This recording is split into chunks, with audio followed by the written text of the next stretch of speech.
O'Keeffe wrote that one cannot paint New York as it is, but as it is felt. It's not predictable. It is where she ends up after a specific encounter with the world.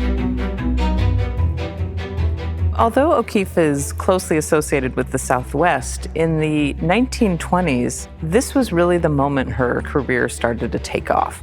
She worked in an amazingly broad and fluid way. Her vocabulary was not one thing. It could be so many things. Around 1916 or 17 was when her best friend sent her drawings to Alfred Stieglitz. Stieglitz made his reputation as an innovative photographer. He was also, though, a gallery owner. He offered a space to artists where they could show their experiments, show their innovations. And O'Keeffe was one of those artists. Now, O'Keeffe at this point is living in Texas, working as a teacher. After that, they're writing to each other all the time, and by 1918, Stieglitz has convinced her to move to New York and focus expressly on her career as an artist. In the fall of 1924, they finally married, and they moved into the Shelton Hotel. The Shelton Hotel is on Lexington Avenue between 48th and 49th Street. In the 1920s, it was much more common to see 3-story buildings, 4-story buildings. At 31 stories, the Shelton was the tallest residential building in Manhattan at that time. O'Keeffe and Stieglitz are seasonal renters. They would spend the summer with Stieglitz's extended family at Lake George, and then she came back each year for more than a decade. So after she has this view somewhere in this area on the 11th floor, then she moves much higher up in the building. Her favorite apartment was on the 30th floor, which had great views of the East River and also views north and south. O'Keeffe remarked upon this ability to look out and take the entire city in one glance, instead of seeing only the short buildings around you or being at street level.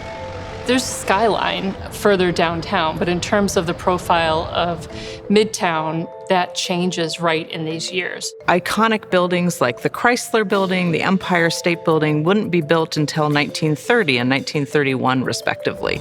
And I think that that's really significant because it was also the feel of a city under construction. The years that O'Keeffe lived at the Shelton were really pivotal for her career, her reputation, and her renown as an artist. O'Keeffe loved to take long, solitary walks. And it was in these extended moments, the duration of those encounters, that she really connected to a place. O'Keeffe painted her first New York subject in 1925, and it was a painting called New York Street with Moon. And what attracted her was the way that the building appeared amidst other buildings surrounding it, but also the way that she could see the moon and the streetlights in proximity to it. She used the term sky shapes, and you can kind of get a sense of those polygons of clouds and sky that she would be able to get slices of as she walked through. You can see how not uniform they are, Right. especially. And what's amazing is these strong geometries and then this wavy sense of clouds. Her paintings of New York have two general approaches to them. One is from the street, where she's looking up at these buildings, and you get a sense of O'Keeffe as a small, insignificant human standing before these monumental structures. And so she conveys that. She conveys the wonder. The other ones are these views from the Shelton Hotel down onto the East River. She's seeing the city in the cold, flat tones of an overcast day or a smoky day, but also in the bright, crisp blues of an early day in spring. She is seeing the natural world in relationship to the built environment as one of constant change, of constant evolution, and yet of extraordinary interest. So it's not a static or a singular New York that you're seeing, but it is the New Yorks that O'Keeffe is encountering throughout her stays.